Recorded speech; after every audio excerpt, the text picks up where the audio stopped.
আজকে আমি বানাবো তেলকই। তেলকই বানানোর জন্য আমি এখানে নিয়ে নিয়েছি 500 গ্রামের মতো ফ্রেশ ফ্রেশ কই মাছ। এই কই মাছ কাটা আর ধোয়াটা আমি করিনি, এটা রাজনন্দিনী বাবা করেছে। আর এখানে আমি রান্না করার জন্য প্রায় মিডিয়াম সাইজের একটা পেঁয়াজ বাটা করে নিয়েছি। এখানে মিডিয়াম সাইজের একটা টমেটো কুচি করে নিয়েছি। মশলার মধ্যে এখানে লাগবে মেন গোটা জিরে, মৌরি, দুটো শুকনো লঙ্কা, এলাচ। এই মশলাটাই মেন। এই মশলাটা দিয়ে যদি কই মাছ রান্না করা হয়, কই মাছ খুবই টেস্টি হয় আর একটা আলাদা রকমের গন্ধও বের হয়। অনেকে ভয় পায় যে কই মাছ কেমন খেতে হবে, কখনো এই মশলা দিয়ে তেল কই বানাবেন আর আমার রেসিপিটা আজকে ফলো করুন। আর আমি নিয়ে নিয়েছি ফোড়নের জন্য কালো জিরে। তো চলুন আমরা শুরু করে দিই তেল কই। তেল কই রান্নার জন্য আমি প্রথমে এই ধুয়ে রাখা কই মাছগুলোর গায়ের উপরে নুন দিয়ে দিলাম। এরপর আমি এর মধ্যে দিয়ে দেব হলুদ গুঁড়ো। নুন ও হলুদ দেওয়ার পরে ভালো করে কই মাছগুলোকে এভাবে মাখিয়ে নেব। দেখুন কত সুন্দরভাবে মাখানো হয়ে গেছে। কড়াই গরম হয়ে গেছে, এর মধ্যে আমি দিয়ে দেব সর্ষের তেল। সর্ষের তেল গরম হবে, তার মধ্যে আমি মাছগুলোকে একে একে খুব সামান্য পরিমাণে ভেজে নেব। খুব কড়া করে ভাজা যাবে না, কারণ তেল কয়ে কিন্তু স্বাদটা তখন পাওয়া যাবে না। কই মাছ ভাজার সময় তেল কিন্তু ভীষণ গরম হওয়া যাবে না, স্বাভাবিক যে গরমটা হয় সেই গরমেই কিন্তু কই মাছ ভাজতে হবে। তো দেখুন তেল কিন্তু স্বাভাবিক গরম হয়ে গেছে। এরপরে এর মধ্যে দিয়ে দেব কই মাছ। এই দেখুন একে একে প্রত্যেকটা কই মাছকেই খুব আলতো আলতো করে আমি ভেজে নেব, খুব কড়া করে কিন্তু ভাজবো না। কই মাছগুলোকে উল্টে পাল্টে এইভাবে খুব সামান্য পরিমাণে হালকা হালকা করে, দেখুন এইভাবে জাস্ট কালারটা একটু চেঞ্জ হবে, এইভাবে ভেজে নিয়ে তুলে নেব। মাছগুলো ভাজা হয়ে গেছে। এরপরে আমি একে একে প্রত্যেকটা মাছকে এইভাবে হালকা করে ভেজে ভেজে তুলে নেব।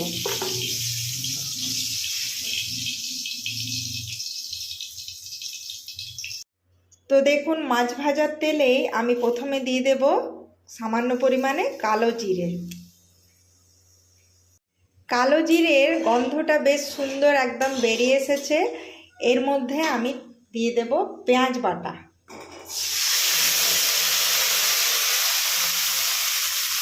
পেঁয়াজ বাটাটাকে একদম ভালো করে এভাবে নাড়াচাড়া করে নেব। পেঁয়াজ বাটাটা ভালো করে এই কালো জিরে আর এই তেলের মধ্যে এইভাবে ভালো করে ভাজা ভাজা হবে। আমি এই টাইমের মধ্যে চলুন এখানে বাকি যে বাটা মশলাটা করতে হবে সেই বাটা মশলাটা করে নিই। তো এখানে মৌরি, এলাচ, শুকনো লঙ্কা, গোটা জিরে সমস্ত কিছু আমি ভিজিয়ে নিয়ে মিক্সির মধ্যে পেস্ট করে নেব। এই মশলার মধ্যে আমি একটু আদার টুকরো দিয়ে দেব। দেখুন বন্ধুরা আমি সমস্ত মশলাটাকে বেটে নিয়েছি। এই দেখুন কি সুন্দর একদম মশলা বাটা হয়ে গেছে মিহি করে। আর এই দিকে হচ্ছে পেঁয়াজ ভাজা। তো কালো জিরের ফোড়ন দিয়ে পেঁয়াজটাকে আমি পেঁয়াজ বাটাটা যেটা করেছিলাম সেটা একটু সময় নিয়ে এই দেখুন ভেজে নিয়েছি। আর তেলটা প্রায় চারদিকে দেখতেই পাচ্ছেন ছেড়ে ছেড়ে বেরিয়ে এসেছে। তো চলুন এই সময় আমি দিয়ে দেব স্বাদ মতো নুন, কারণ যেহেতু মাছ ভাজার সঙ্গে নুন দিয়েছিলাম ওই জন্য স্বাদ মতো নুন দিয়ে দেব এখানে।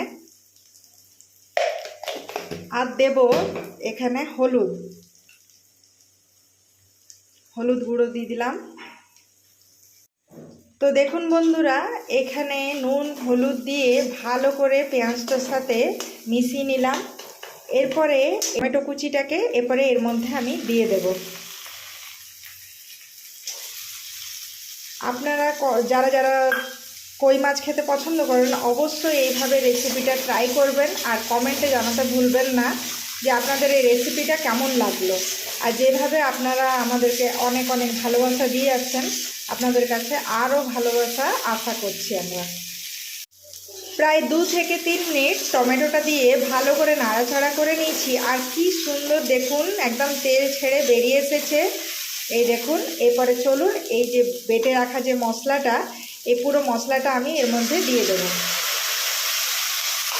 আমি সামান্য পরিমাণে এই মিক্সারের জারের মধ্যে অল্প জল দেব। এই জলটাকেও আমি এরকম ধুয়ে নিয়ে এর মধ্যে দিয়ে দেব।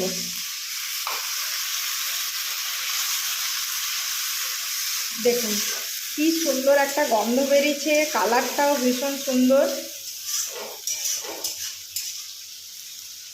দেখুন বন্ধুরা, সমস্ত মশলা টমেটো দিয়ে ভালো করে এইভাবে নাড়াচাড়া করে কষিয়ে নিতে নিতে এই দেখুন সাইড থেকে যে তেলটা দেখতে পাচ্ছেন, তেলটা ছেড়ে বেরিয়ে এসেছে।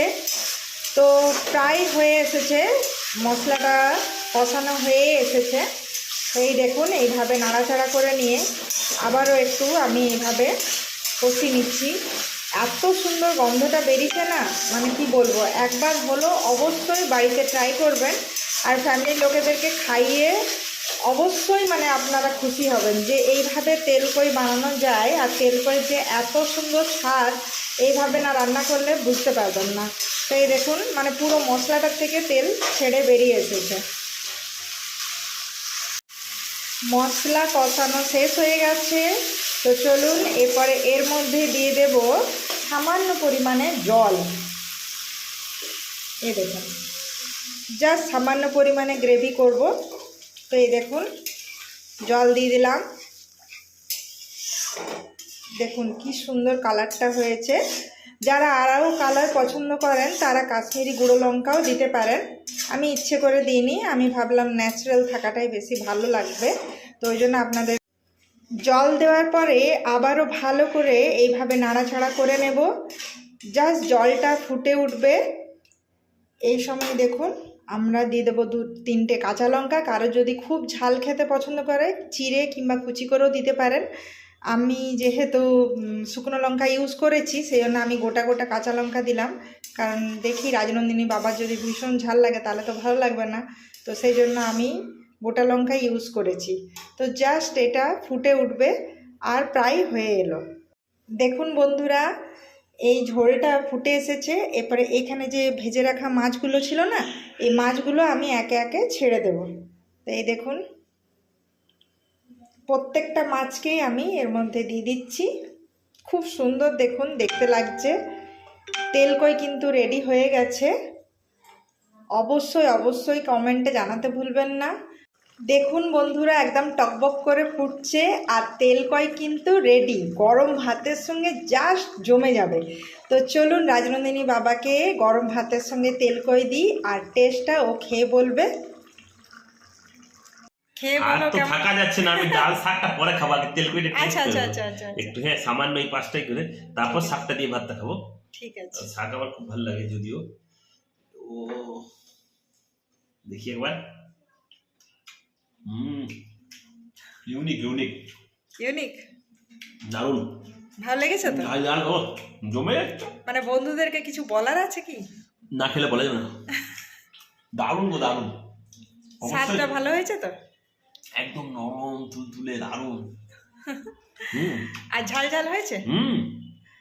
এই কি সুন্দর দেখছো, নিজে মিলে যাচ্ছে, অসম্ভব সুন্দর। অবশ্যই মেনুটা ট্রাই করুন। হ্যাঁ, আর ফ্যামিলির লোকেদেরকে খাওয়ান, এনজয় করুন।